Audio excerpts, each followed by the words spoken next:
This is J. Krishnamurti's second public talk in London, 1962. As several people have asked, they wanted to put questions after the talk. So if you will allow me, I will talk for about half an hour or so, and then you can ask questions. As I was saying the other day when we met here,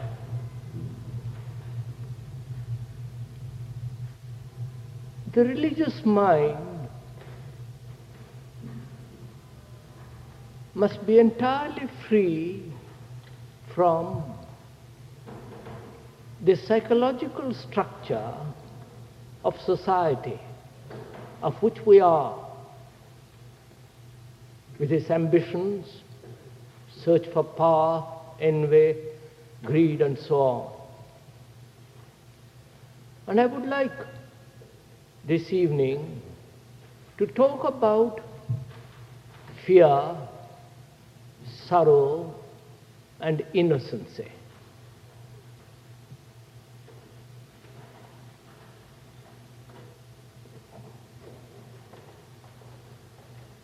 We have so many experiences.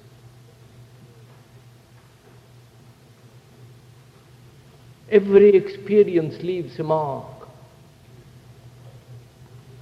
Every thought shapes our mind. Every influence puts a certain form to our thought. And innocency is essential. To die to everything that we have known, so that the mind is young and fresh and innocent. It's only an innocent mind, though it has lived 1,000 experiences and is dead to all the past. It's only such a mind that can perceive what is true, can go beyond that which is not put together by man. And it seems to me fear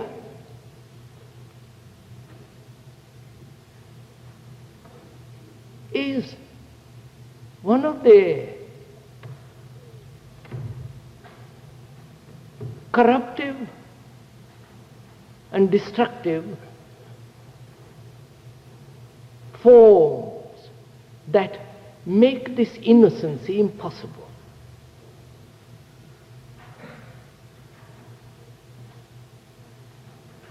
Fear is time.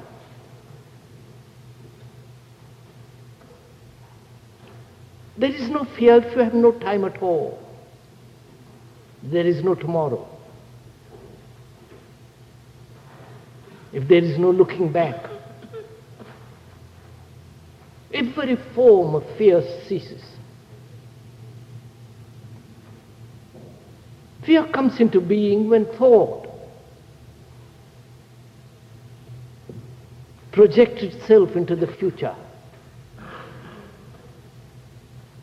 or compares itself with what it has been to what it will be.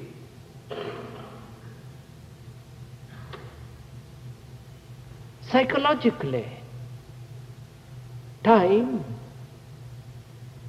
not the chronological thing called time, but the psychological time, both the conscious as well as the unconscious. Time is thought, and it is thought that creates fear. We have every kind of fear. Fear of death, fear of being ill, fear of old age, fear of the things that we have known that we can never be fulfilled again. fear of so many things. of public opinion, of not fulfilling, of not being a success, of being somebody or of being nobody. There is every form of fear. And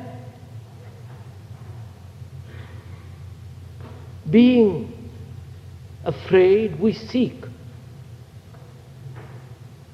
various escapes, outwardly as well as inwardly.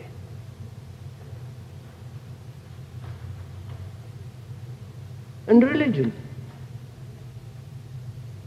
has become an extraordinary escape for most of us from fear.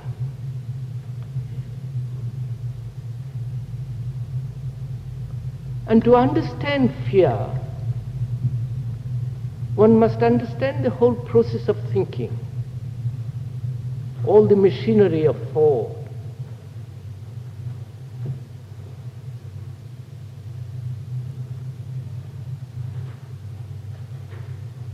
And as I was saying the other day, if we could listen to what is being said, neither agreeing nor disagreeing, because we are not dealing with ideas, we are dealing with facts, whether those facts are agreeable or unpleasant.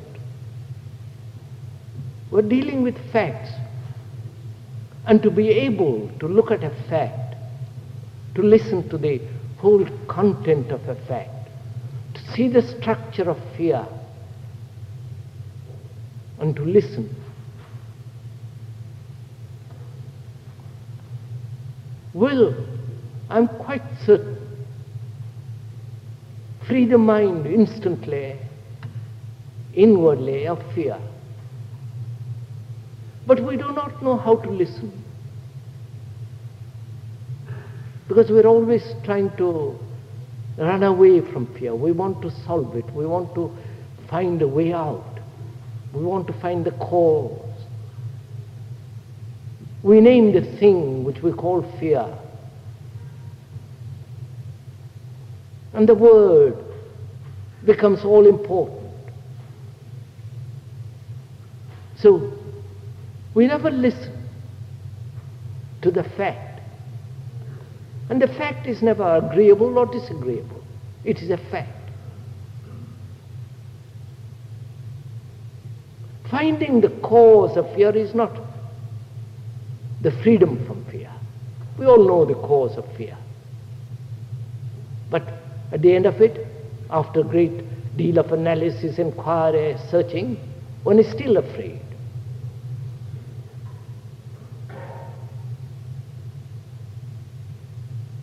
And without really being free from fear, every form of search, every form of inquiry brings about an illusion or a distortion.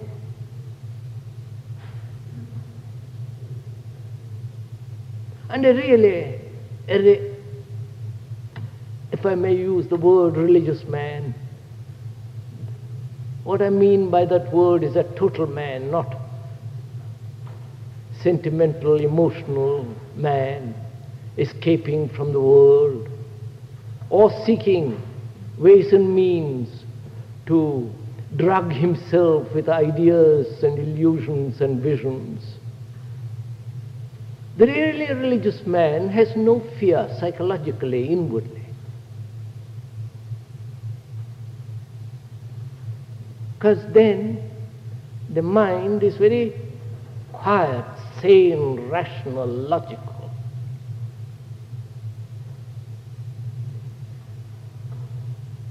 And one needs such a mind.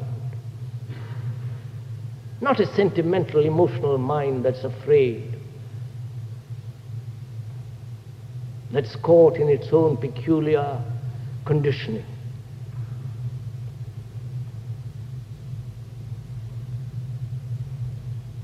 And I would like to go into it, into fear,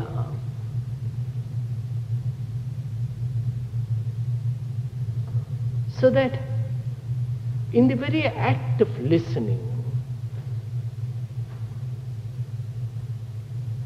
the listener is free, not momentarily, but that psychological fear can never arise again. You know, we want to be free of fear always, forever and ever. There is no such thing as being free forever and ever and ever. I think one has to understand continuity. What gives continuity is thought thinking about something pleasant or unpleasant.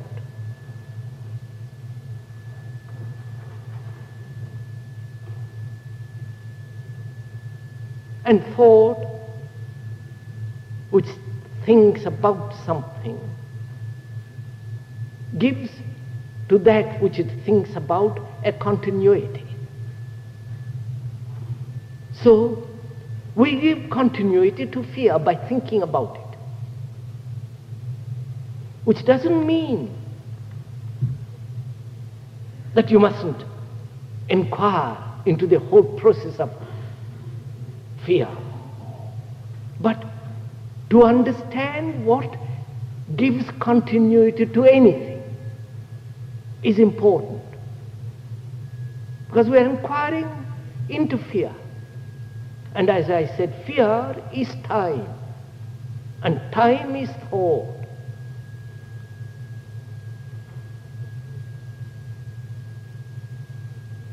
Time being the becoming,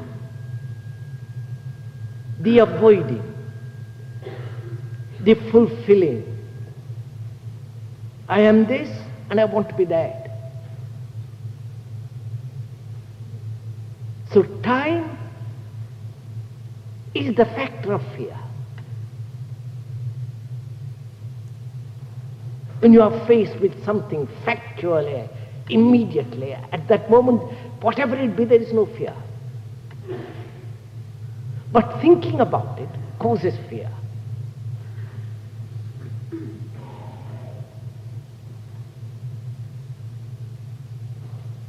So thought is the reaction of memory. And that memory is necessary, or otherwise we will throw ourselves under the bus, or take a poisonous snake in our hand. But that same memory, which creates thought as a reaction, becomes an impediment and creates fear. This is psychologically a fact. I am afraid of death because death is the unknown. I'm not talking about death. That's quite a different matter. I'm talking about the fear of death. What I'm really afraid is not of the unknown, but leaving the known, leaving the things that I have known, experienced, enjoyed, built.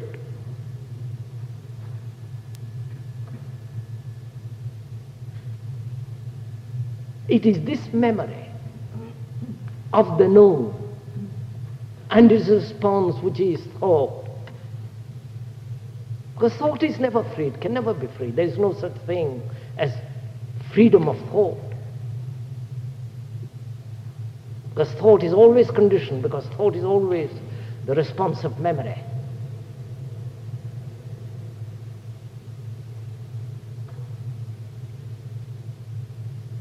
And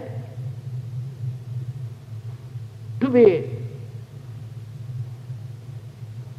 totally free of fear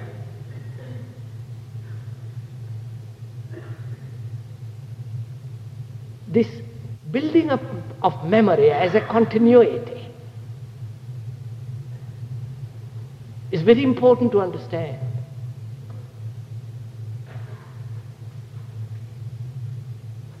In a particular function, as a mechanic, as a bureaucrat, or as an engineer, you need the continuity of memory as thought. There you must exercise memory, otherwise you would not be a good engineer, a good scientist, and so on. But the continuity of thought with regard to particular memory, psychologically, the whole bundle, psychological bundle of memories concerning me and mine, and the response to that condition as thought, which is time, which is fear.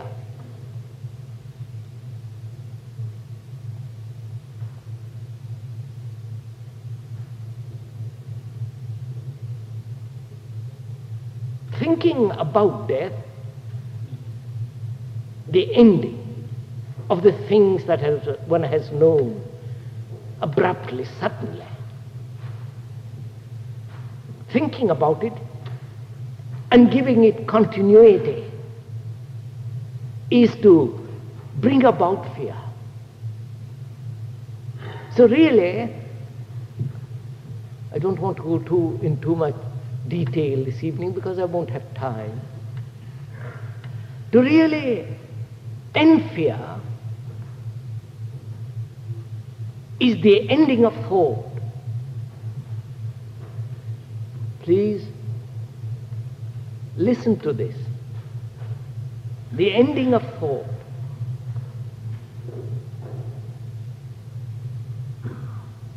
You might say that's completely crazy. How can one end thought? Then one is not.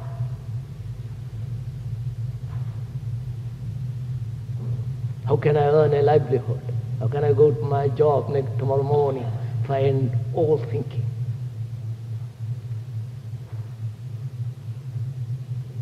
There are two different kinds of thinking. Thinking as a function, in a function,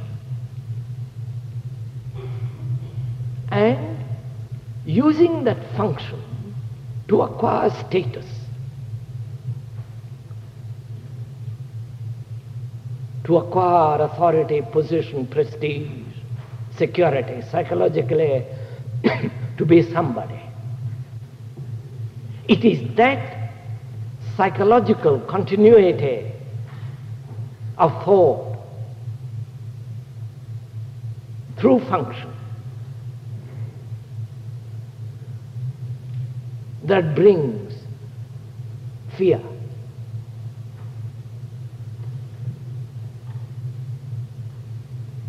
Please, as I said, just listen. Not that you must accept what I'm saying or not accept, but just listen. Because I'm not talking about fables. I'm not saying anything extraordinary. But I'm merely pointing out the fact. And if you can look at the fact, just to observe it, without condemnation, without the word and the connotation of the words, just to observe the fact that time breeds fear. And time is the way of thought. And a man who would be totally free of fear, right through, has to end thought. And it's not so very difficult. But that requires attention.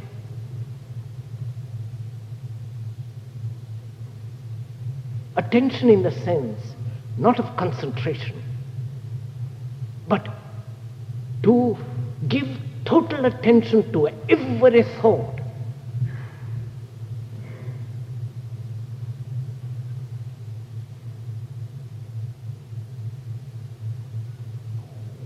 And if you give total attention to every form of thought, important and unimportant, significant and with great meaning, then you will see that there is, in this total attention, an ending of thought.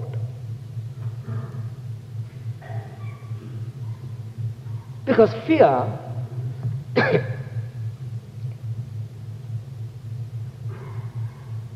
breeds guilt, anxiety,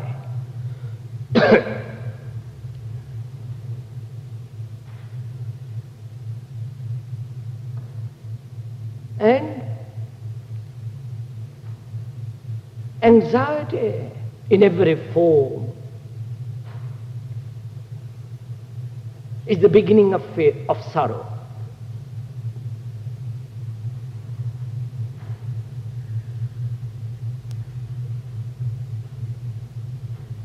There is the sorrow of not being loved.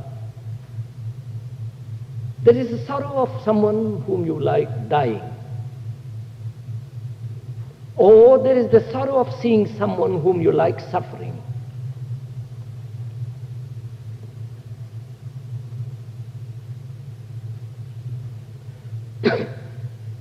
And we have worshipped sorrow. Especially Christianity has symbolized sorrow as a most extraordinary thing. The man of sorrow.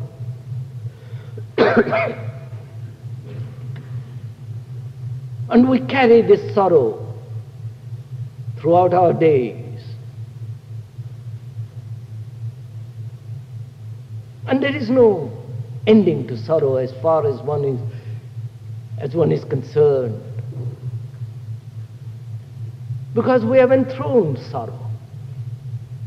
Go into a church and you will see it.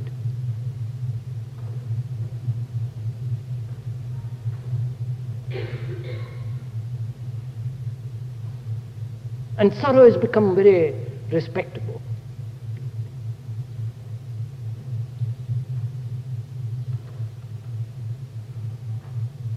It's a thing that every civilized man, cultured man knows and keeps it, locked up in his heart.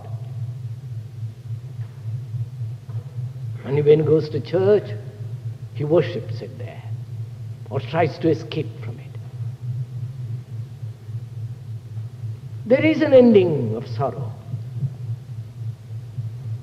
Ending completely. Otherwise you can never be the religious man of which I'm talking about. Sorrow doesn't lead you to truth. But sorrow is of great significance because it indicates something.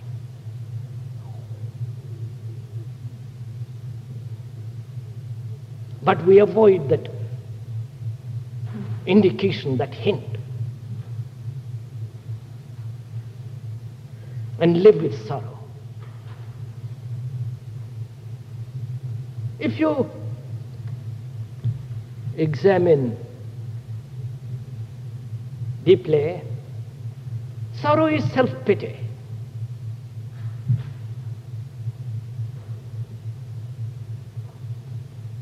Identified with another.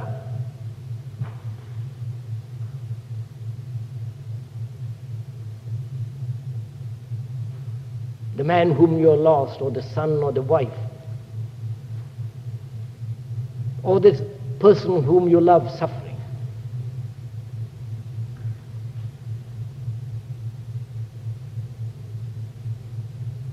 self-pity, being left alone, the self-pity that arises out of loneliness, of which we all know.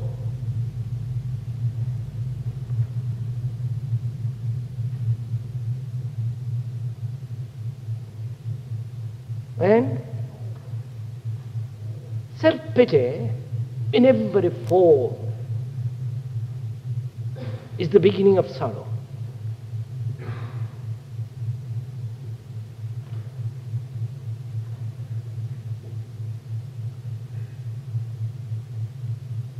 Self-pity,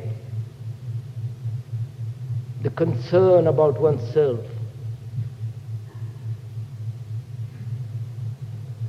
the feeling of inferiority, and the inferior becoming superior, the conflict, the misery, the strife of achievement, of attainment, of trying to find a way out.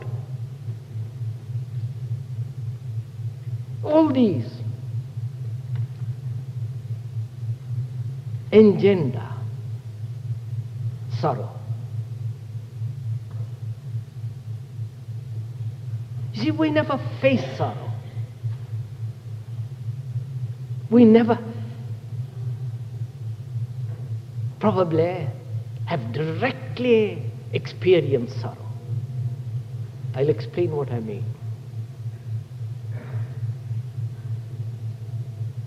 We have experienced directly sex hunger. But I wonder if we have directly experienced sorrow or fear.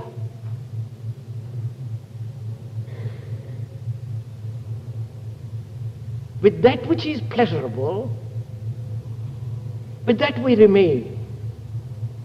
We want a continuity in that. But with regard to fear and sorrow, we try to avoid it. We never look.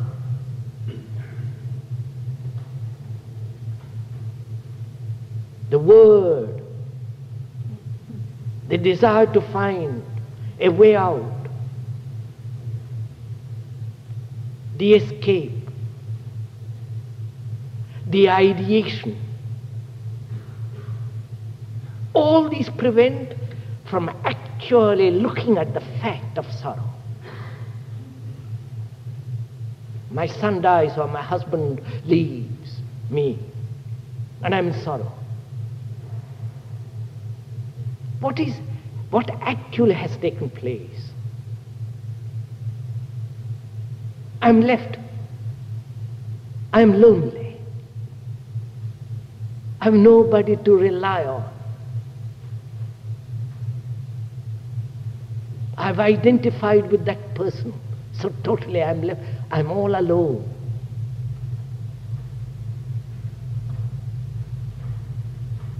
The fact is that I'm lonely. The fact is that I'm dependent.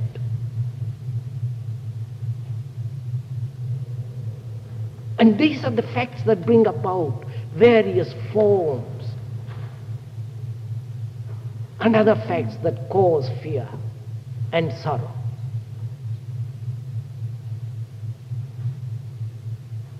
So, to be able to look at and directly experience the fact of sorrow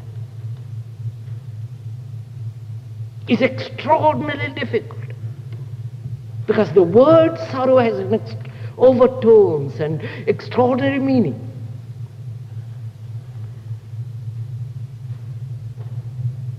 And to experience anything directly, totally, completely, there must be freedom from the word.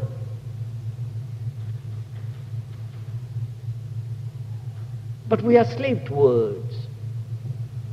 We are British, French, Indian, we are Christians. And sorrow,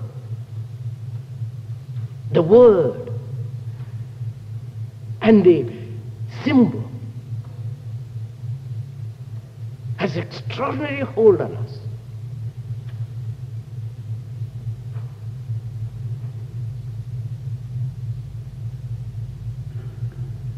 And to free the mind from the word, from the symbol,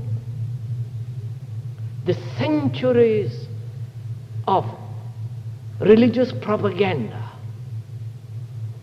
of 2,000 years or 10,000 years, that you must bear sorrow, that you, through sorrow, you will find out. All that has conditioned the mind. And so we never break through. But to be free of sorrow, you must shatter all the symbols, all the words, and be able to look at a fact. And you cannot look at a fact if you are self-pitying.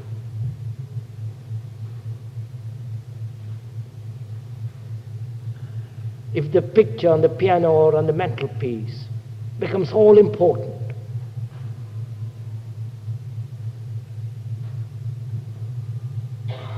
but then you have identified yourself with that picture, with an idea, with a memory, with a thing that is dead, gone. So we live in the past.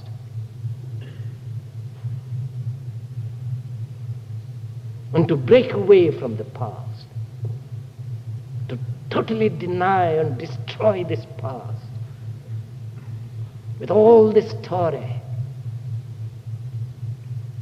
with all the memories, is the ending of sorrow.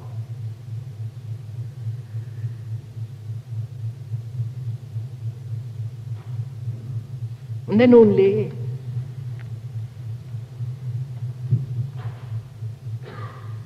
there is a living.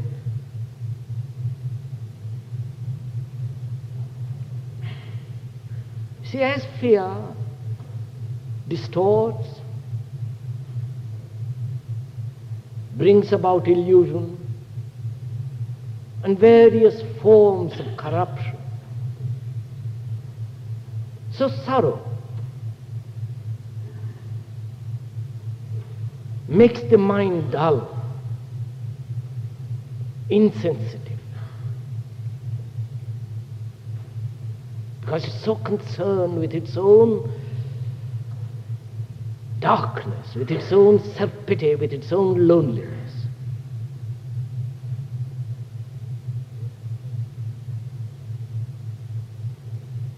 And I assure you, not that you must believe,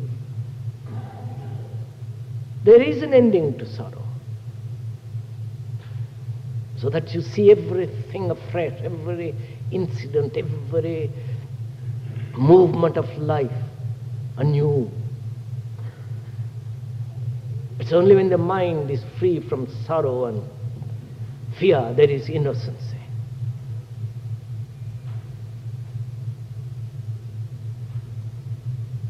And the mind needs to be innocent, though it has lived 1,000 days and 1,000 years. Because it's only the fresh mind, the young mind, that is capable of seeing that which is beyond the measure of man. But all this requires a great deal of attention.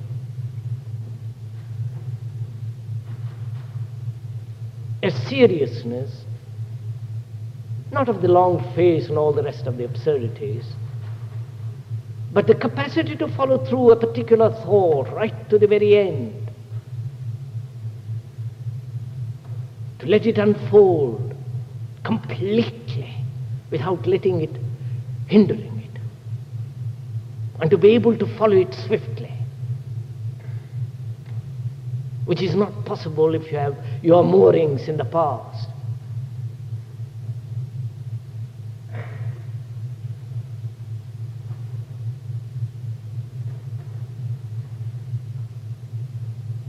You see,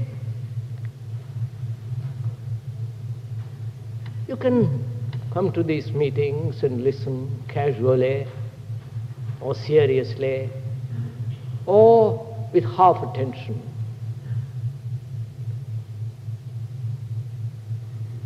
And words and speeches don't alter the fact that one is afraid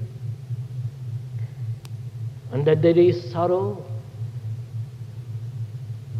And we have never experienced a state of innocency.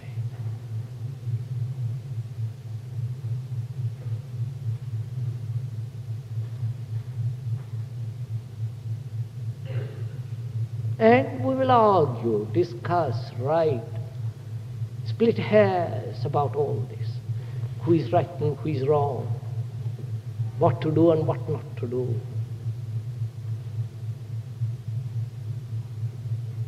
If you are rich, you go to the analyst, or fairly well-to-do. But none of them, and nothing can free you from sorrow or fear. Nothing. No outside agency, no effort, but only that attention to face a fact out of emptiness, to see things as they are without distortion.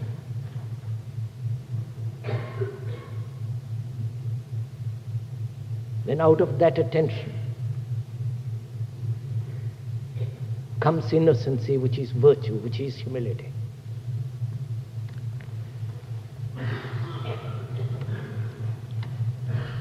Now perhaps you'll ask some questions.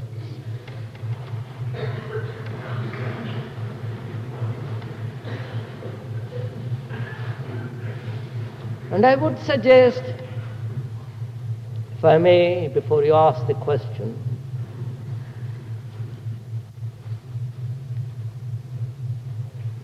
that what you are asking is to the point of what we have been talking about. Not how to stop war. We can discuss that another time. Or stop the atom bomb, throwing the atom bomb, or how, whether it is right or wrong to enter the common market.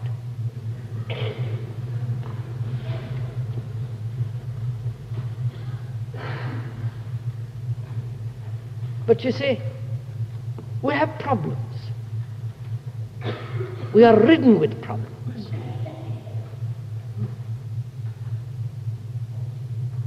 Everything we touch by the hand, mind, or heart makes a problem.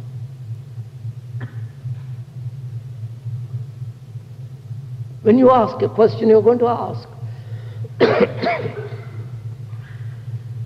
I'm quite sure how to be free from a problem. You want an answer.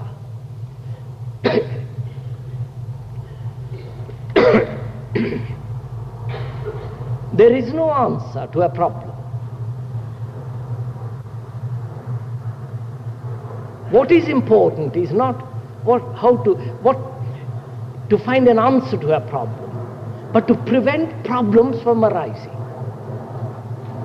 That's far more important than to find an answer to a problem.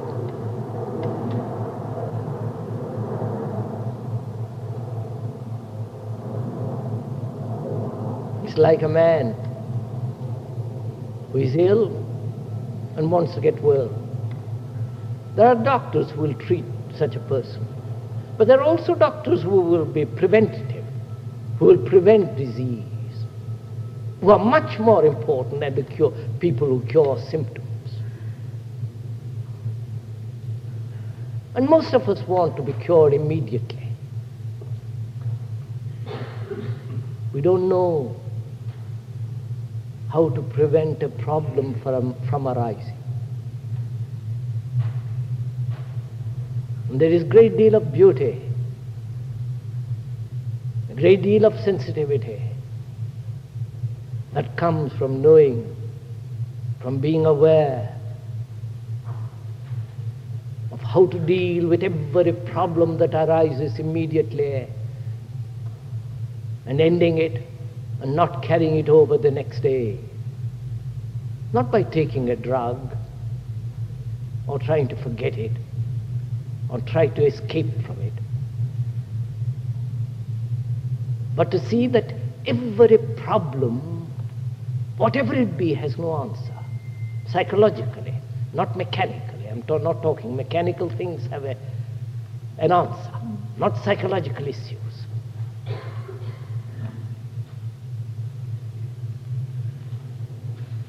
And in looking at a problem,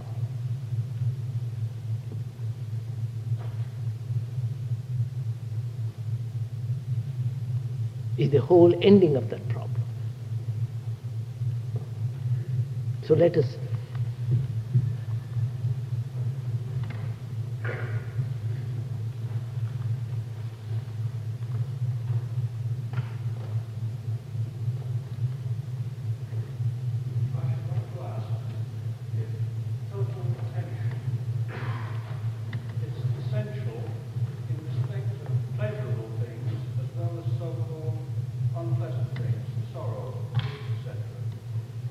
the gentleman asks,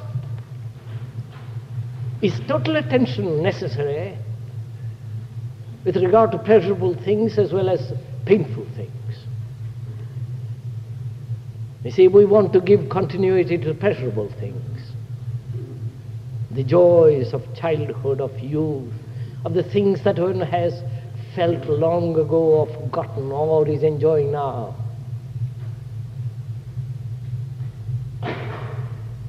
What we want to do is to end things that are not pleasurable. But when you give total attention, you give total attention to the pleasurable as well as to the painful. The ending of pleasure or the continuity of pleasure is the beginning of sorrow.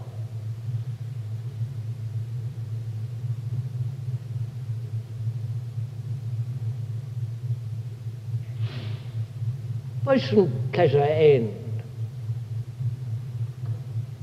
You want sorrow to end, pain to end.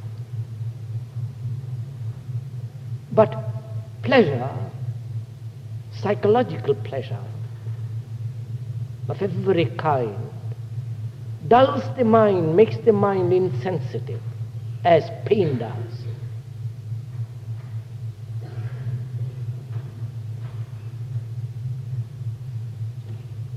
And to be dependent on pleasure and avoiding pain, which is called sorrow, both bring about that peculiar inattention of a lazy mind, the mind that has had lots of pleasure and lives in pleasure. It's a stupid mind, seeking pleasure. And it is a stupid mind that says, that continues with sorrow. But you see, to understand attention is quite a thing. I was going to use the word problem.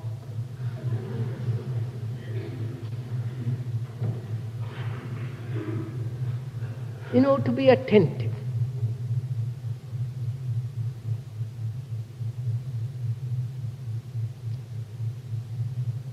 To enter a room and see the proportions of the room, see the color of the carpet, the pictures on the wall, the people, to see everything. And you can't, if you say that picture I don't like, there is my friend, I don't like the color of that carpet. The walls are not, the room is not in right proportion. and so on, so on. If your mind is chattering, dividing itself into like and dislike, then you are not attentive.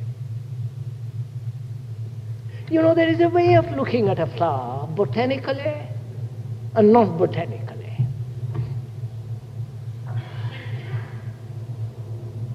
If you look at botanically, then it has certain,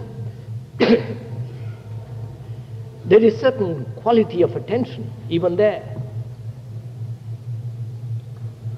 But to look at a flower non-botanically, which is to look at a flower without knowledge, not ignorantly. Don't translate that without knowledge as being ignorant.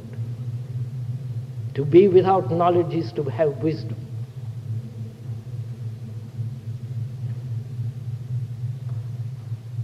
For knowledge has continuity, and wisdom has no continuity.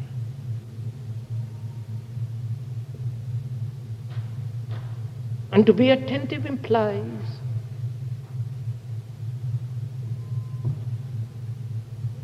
a state of attention in which there is no time as border, a limit.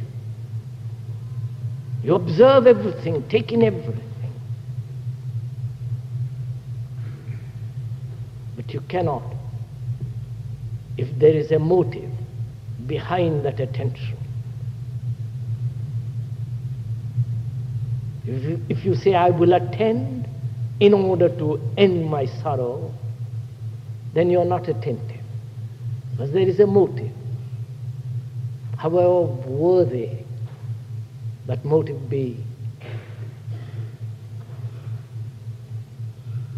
You try sometime, if you will, to look at a flower or a tree or a human being totally.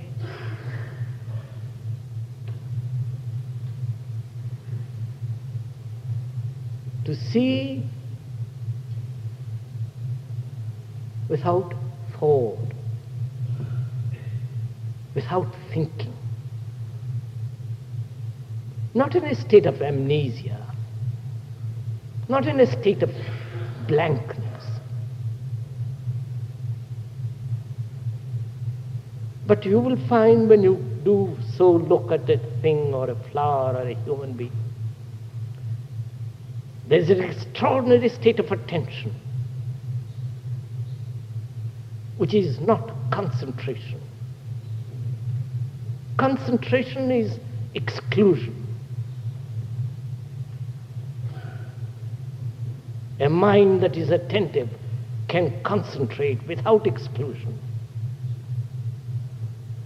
But a mind that has acquired concentration through effort, training, discipline, such a mind can never be attentive.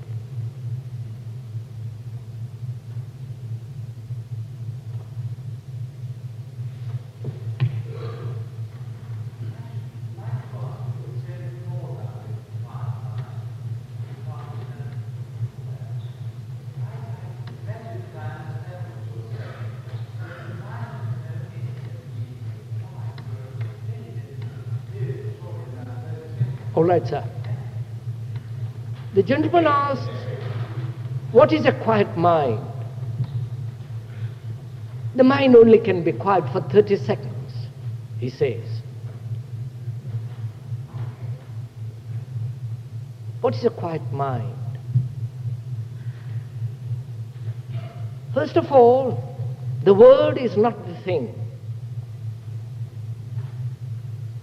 What I am going to talk about is not quietness, is not the stillness of a mind. So, don't listen to the word. The word is only a passage, a door, a window through which you look.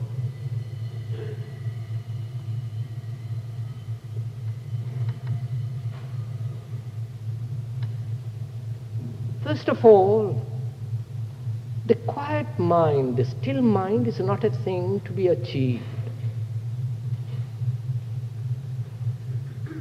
You can't take various steps to it.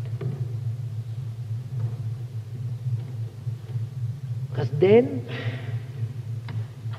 the steps that you are taking, the guide, the system that you are adopting to become quiet, still, such disciplinary action makes the mind dull. You conform to the pattern. And a conforming mind is a dead mind.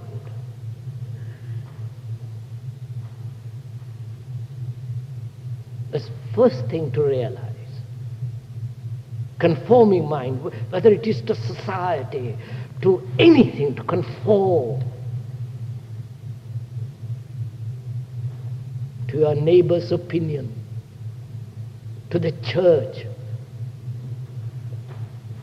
to the whole structure of authority, which doesn't mean that that you're going to disobey the policeman. That's quite a different matter.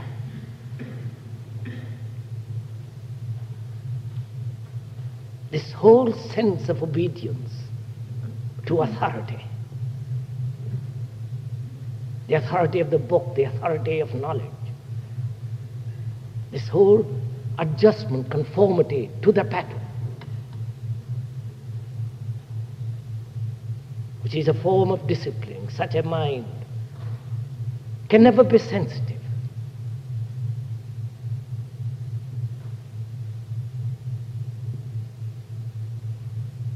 And that's the first thing to really deeply comprehend. If we had time, we could go into much more this whole question of authority. Because behind it we want to be secure, psychologically. And a mind that is seeking security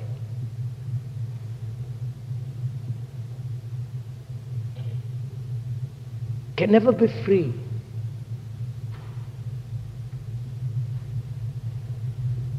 And it's only in freedom, complete psychological freedom,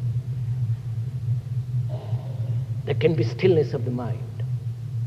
And that's why I've been talking about ambition, greed, envy, power, authority, position, prestige, fear, sorrow. So there are no steps to still mind.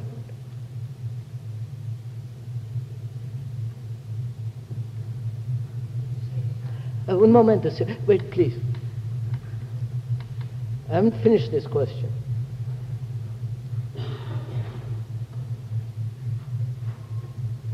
Then you don't know what it is. All that you're concerned is to experience it and hold it.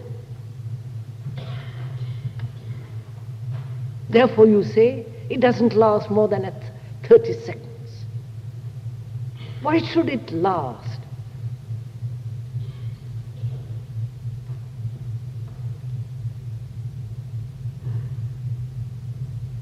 You see, to us, what is important is not the thing itself, but what it gives you. How you come to it, and whether it is durable, enduring.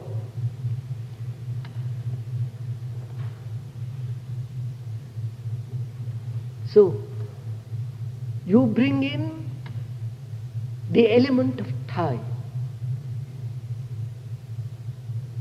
Please follow this. That it must have continuity. It must last more than 30 seconds.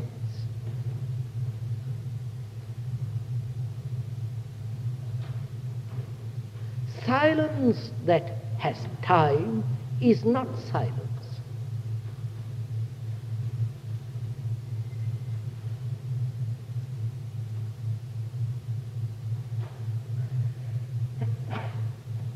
And if you come to it through time, it is not silence.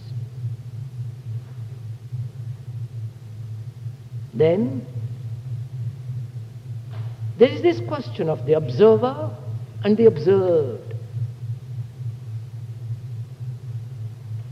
If you experience silence, it is not silence.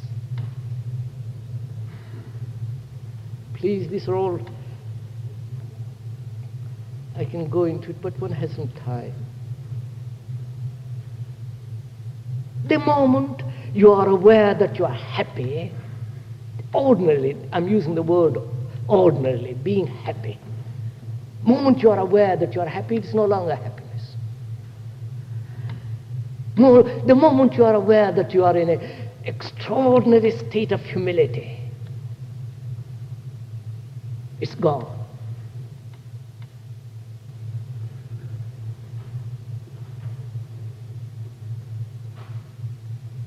So for you, silence is a state of experience, a thing which you experience. As you experience hunger, you want to have that experience. So there is you and the thing to be experienced.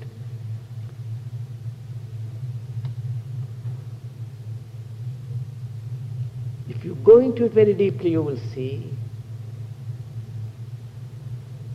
the thing that you have experienced and you want the continuity of it is merely the recognition or the association of the thing that is over. Therefore, it's no longer new.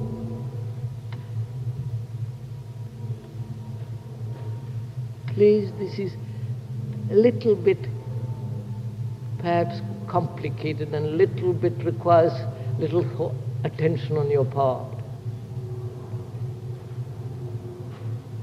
You see, what we are saying is,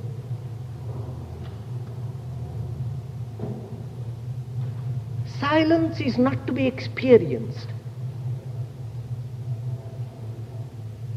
Terrible thing experience is.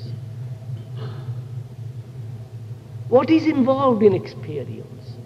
A recognition of the thing which you are experiencing as pleasure or pain, which is the response of your memory, thought, which recognizes this as silence. If thought recognizes this as silence, it is no longer silence, it is something of the past which you have recognized in the present as silence.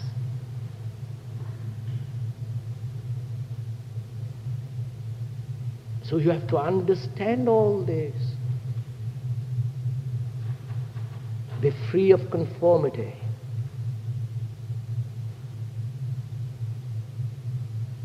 Be free of authority, which is of yesterday. The experience that you have accumulated, and all experiences that you have accumulated are conditioned, because every experience is the conditioning of the past, strengthening of the past. So one must be free of conformity, of imitation, of authority. Then there must be ending to the thinker and thought as two things, in which gives rise to conflict of duality.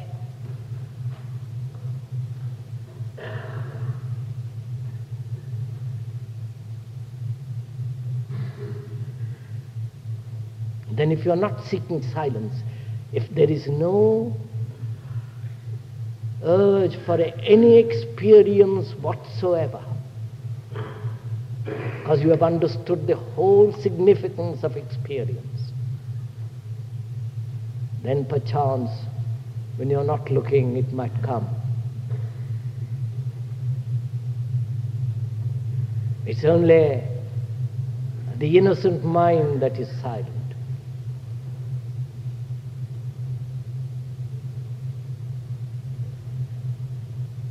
And if one has gone that far, then in that silence there is an extraordinary movement.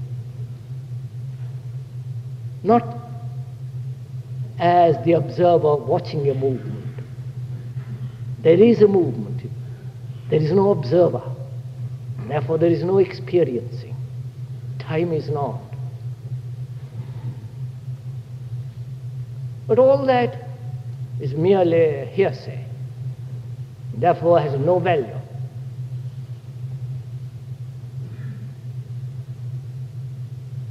But what has value is to see the fact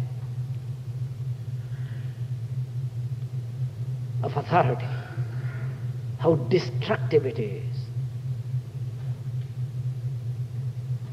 Whether the authority of the Savior, of the Master, or of this present speaker. Authority of any kind. This authority we seek because we want security. We don't want to go wrong. We want to do the right, respectable thing. And a mind that is respectable is not only a bourgeois mind, a mediocre mind, but such a mind is utterly incapable of being sensitive, utterly incapable of being attentive.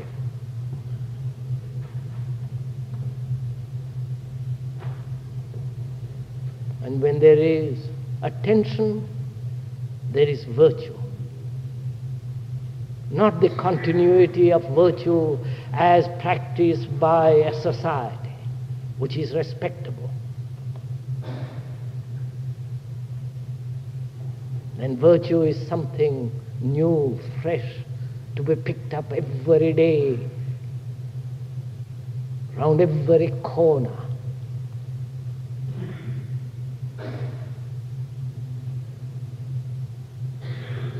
Then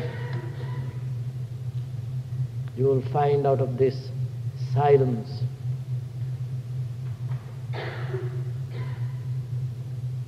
there is that creation which is immeasurable.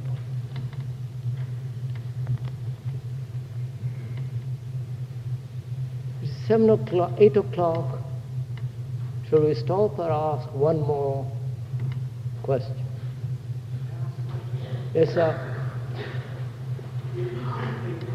As they are, what effect will it have upon the various forms of art, particularly those concerned with words, especially poetry, based on... Yes, sir. Yes, sir.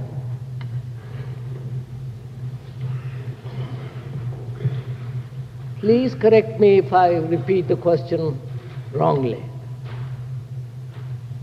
because I didn't catch one or two words. The people were making too much noise.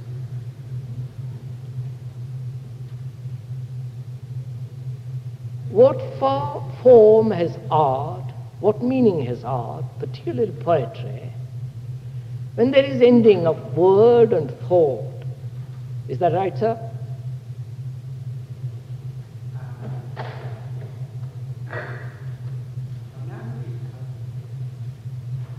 If we see things as they are, with complete attention, that is, to use your own phrase, choiceless awareness, what will happen to the various forms of art, and in particular those forms concerned with words? Yes, sir. Yes, sir. And its poetry, analogy, and language?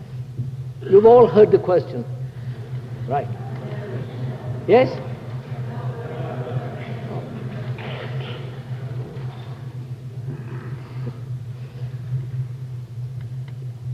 If there is complete attention, the questioner asks, please correct me, sir.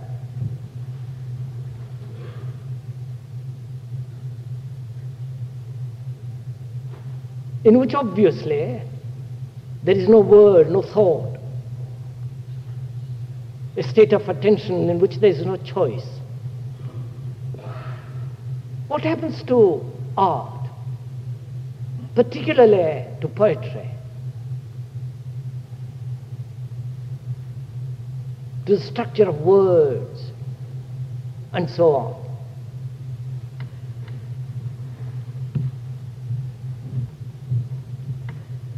So what is beauty?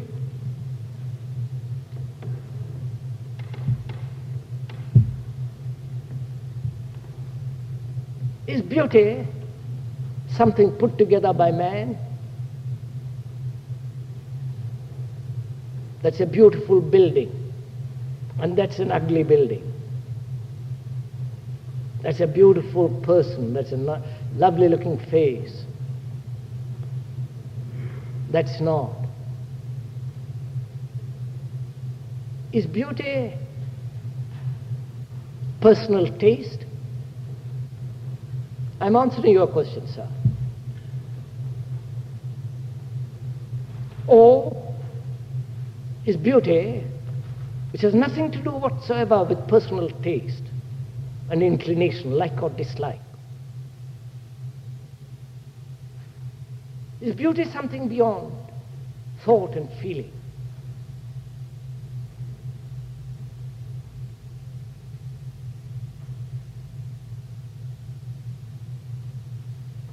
No.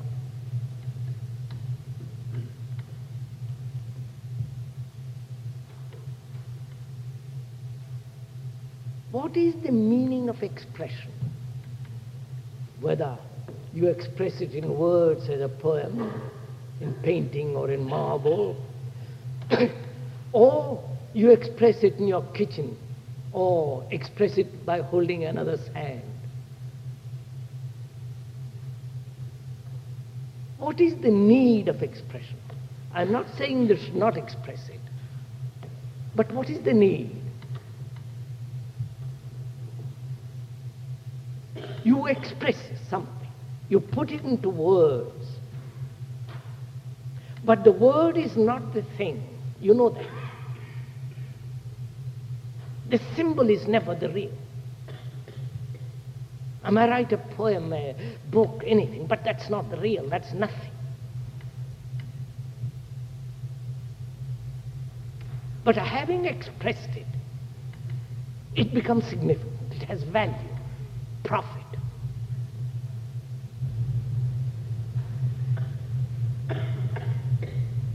Then all the circus begins round it.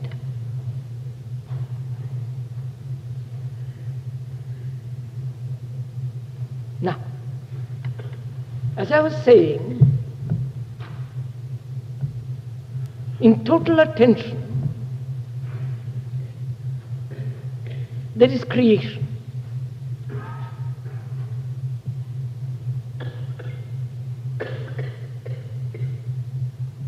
Which is not to be expressed in words, in symbols, in ideas.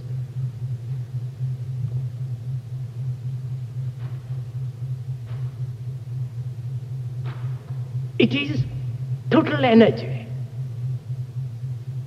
And if I have a gift to write a poem, how can I express that total energy? That extraordinary thing called creation. If you don't like that word creation, give it any other name. God or dog will do just as well.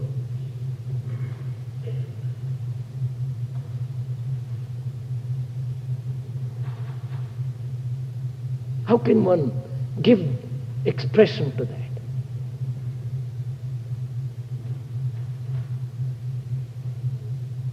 One feels that there is such thing, perhaps. This extraordinary thing called creation. Not the thing created.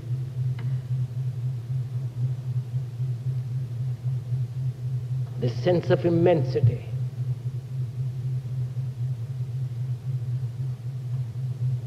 The sense of timelessness.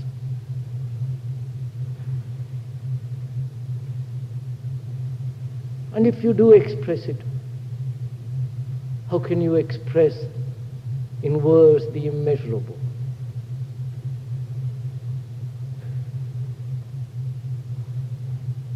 And when it is expressed, it is not the thing. So what value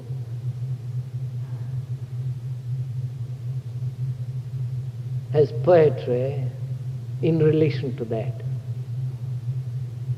That's right, sir, isn't it?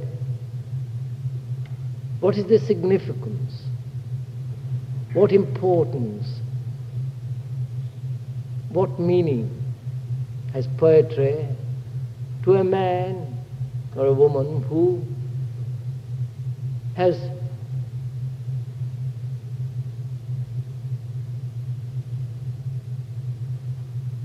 come to, who has understood this total attention?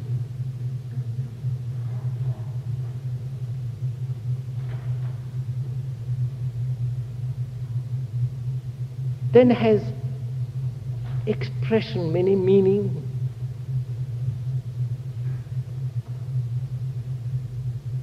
Then does such a man go out to look at things, museums, concerts? You understand? When you have drunk at the fountain, what need more? But you see, for most of us,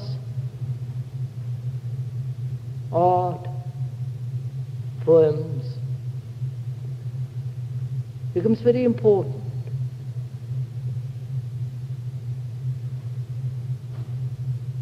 We're like the people who are watching the players.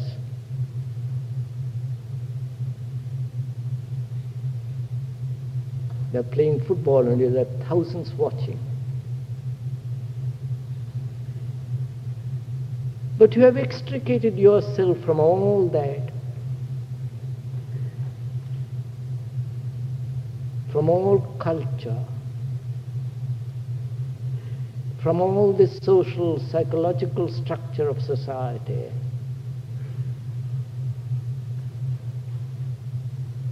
What has significance?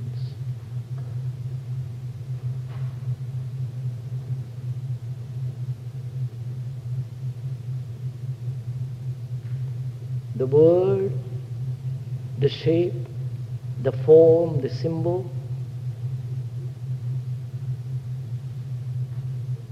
You see, I am afraid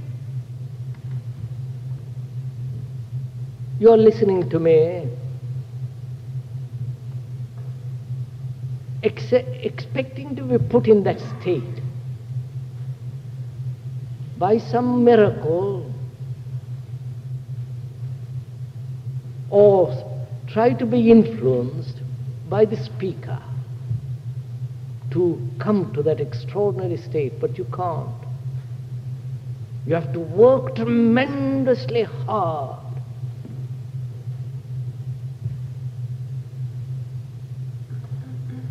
It requires tremendous energy to listen.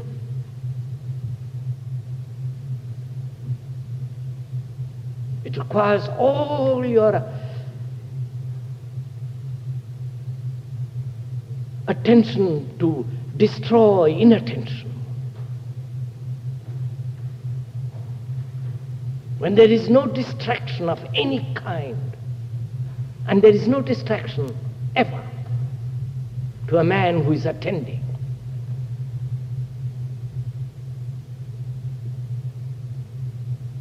to a man who is concentrated, to such a man there is a distraction.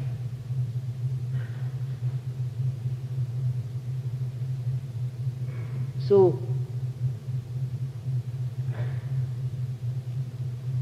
art has its own place, obviously,